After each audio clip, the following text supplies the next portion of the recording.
Hey, this is Brent with Lykins Motorsports. We are switching to our 351 Cleveland for our 1970 Mustang project.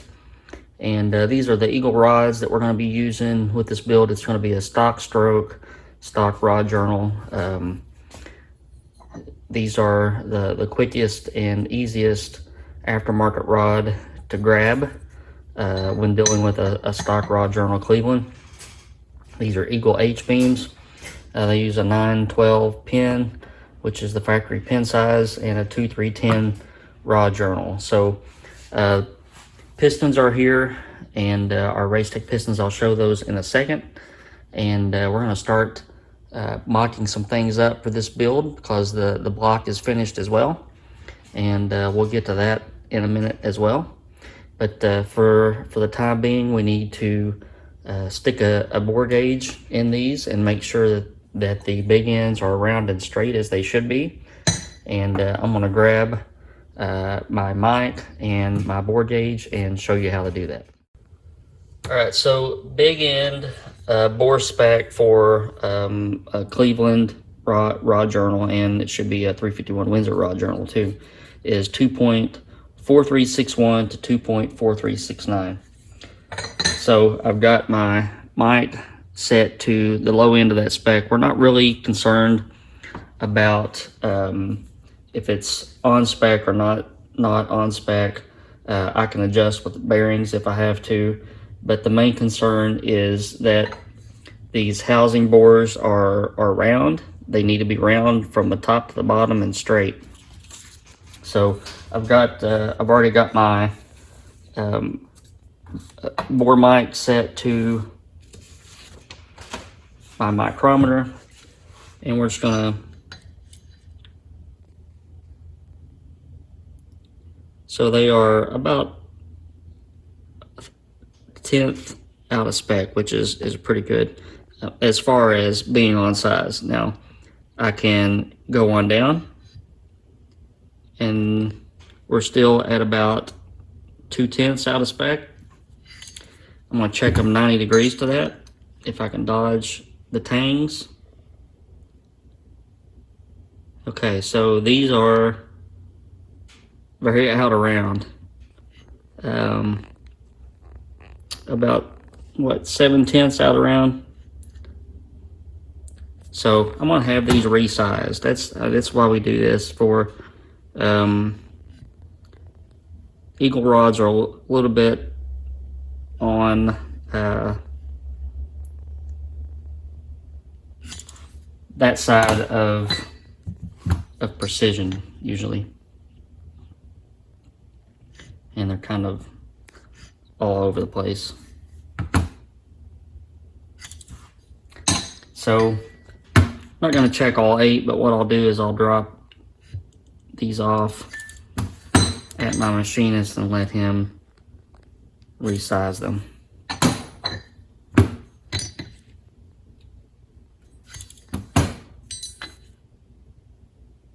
Yeah, they're 3 4/10 out around.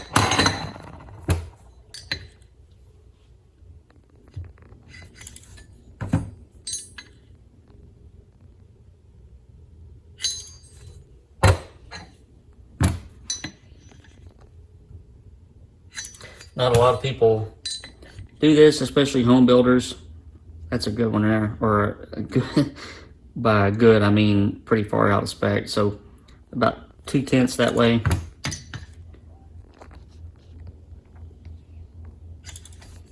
Four tenths that way.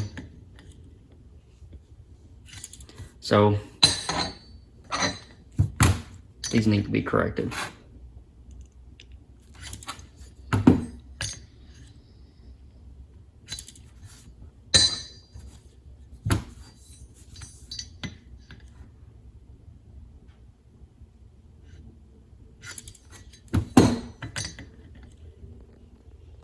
Yeah, that one's way out. All right, so I will put that on the list of things to do. The crank still has to be balanced, so I will box these up with the harmonic balancer on the flywheel and get that to the shop with the crankshaft and get these touched up. And here are the new Race Tech Pistons for this build. Really nice chunks of aluminum. Even with a stock stroke and a factory rod length, we are just at 530 grams for these. 15153 millimeter. It's a 12 cc dish. Intake valve relief, a little bit of relief for the exhaust valve. Factory wrist pin diameter 912. Comes with blocks, obviously, and Hastings piston rings, and wrist pins. So we are going to go ahead and get all these cleaned, weighed and measured, and ready for the crankshaft to be balanced. So this will be what's in our 351 Cleveland. Mirror finish.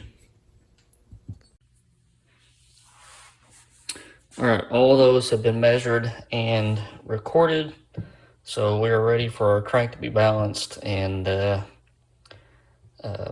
the rods get finished, the hone in the big end, we can assemble everything. Again, I know I mention this all the time, but it's because I get so many emails saying my machinist won't let me order pistons until the block is done because he wants to hand fit the pistons.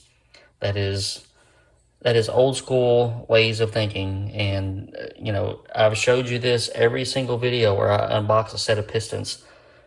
The pistons do not vary by more than 1 or 2 10,000ths of an inch at the most. So long gone are the days where things vary a half a thou or a thou and you had to hone each cylinder to fit the pistons. So quality parts, Race Tech, Diamond, Mahle, you know, you don't see that stuff anymore.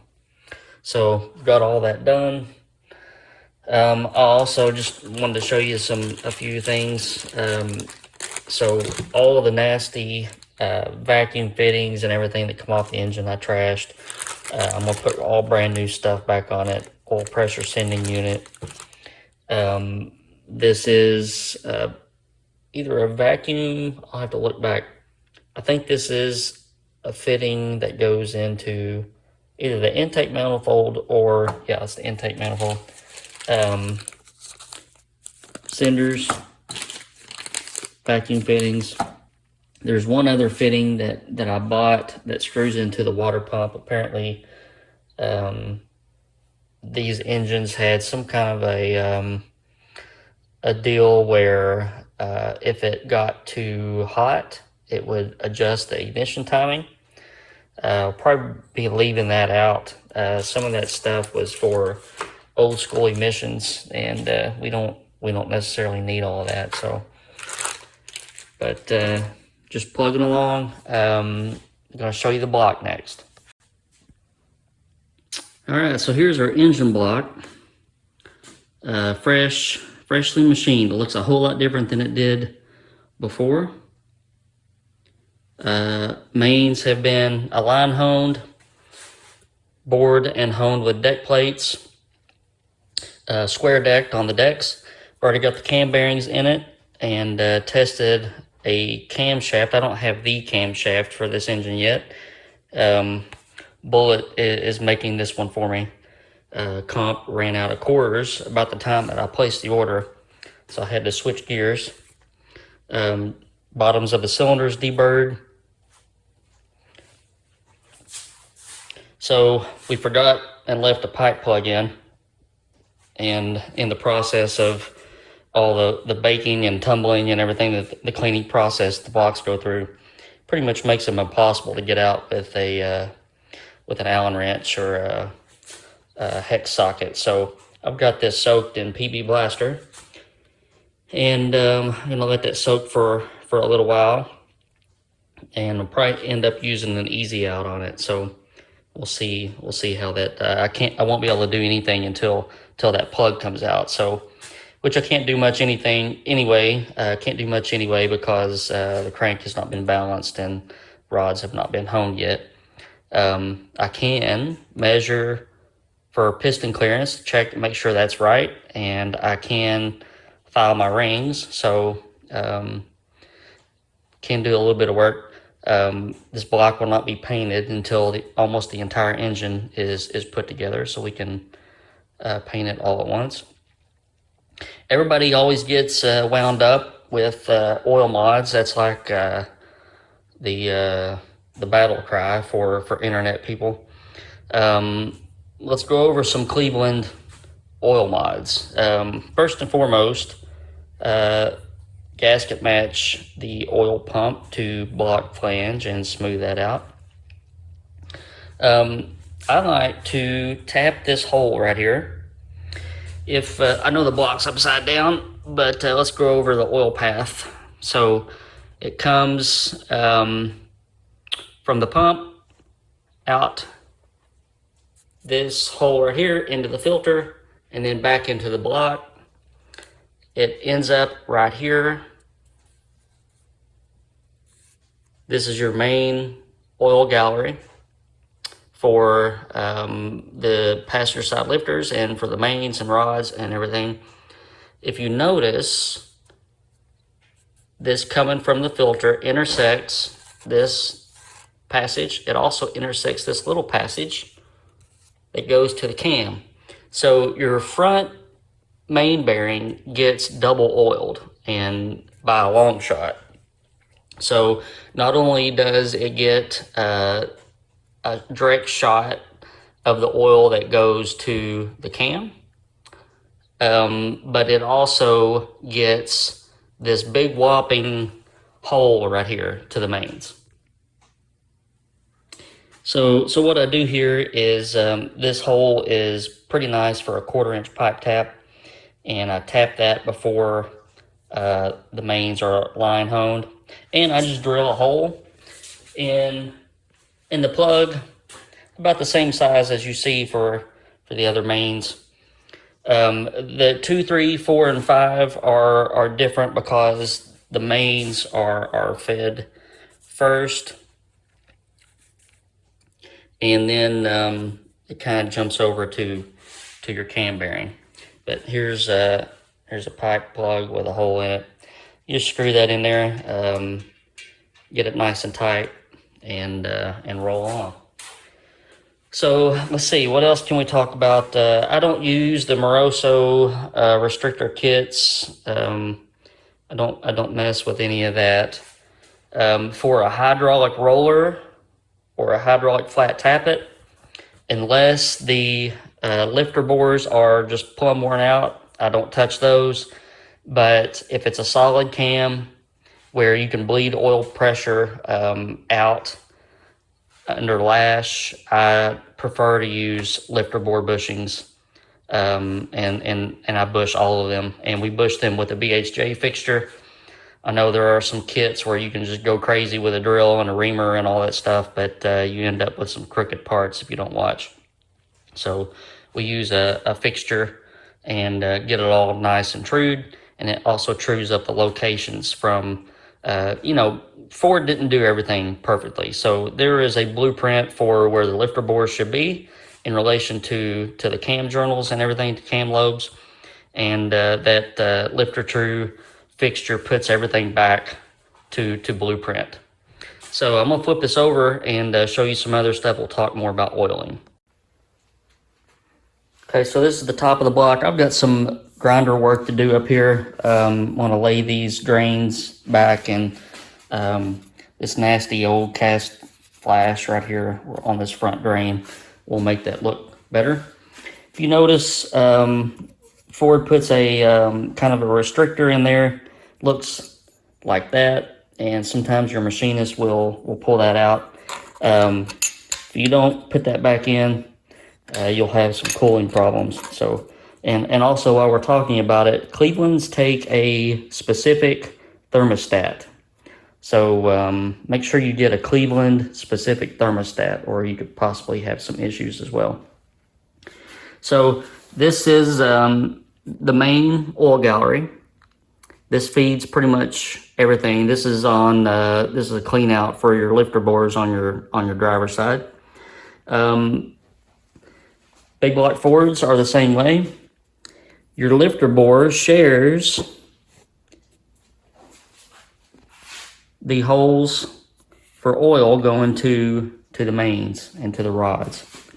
So like I said, in a hydraulic lifter situation, it's not bad because you're basically making a plug or a restrictor. But if you put a solid lifter in here, every time you have lash, and if your lifters are oiling, you're going to be pumping some oil.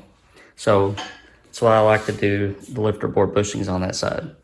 So this hole right here actually feeds your mains and obviously your rods and your cam from there. So it's a good idea on a solid cam to plug those off. That's what's worked for me. So when you see Cleveland oil mods, people want to automatically assume a fighting position because what they've been doing for years is sacred, and how dare you say that you do something differently. But this is what works for me. So just some detail work, and going to get this plug out. Going to file our rings and measure our piston to wall clearance. So not much more to do, and I'm probably going to call it quits for this video. And hopefully next week we'll have a little bit more to show. But we're moving along quite nicely, and machine work looks great. Very pleased with it. All right, guys, thank you for watching. And if you haven't yet, if you're new to the channel, please hit that subscribe button so that you don't miss out on the progress that we make on any of these engines, but specifically this 351 Cleveland. Oh yeah, we're going to need a new block nipple, and that gets pulled out during the machining process because obviously it sticks out way past the decks, and when they're coming through to surface the block, they have to remove that. But yeah, had to interrupt myself. All right, guys. I hope you are having a good week. I hope you have a good weekend, and I'll see you soon.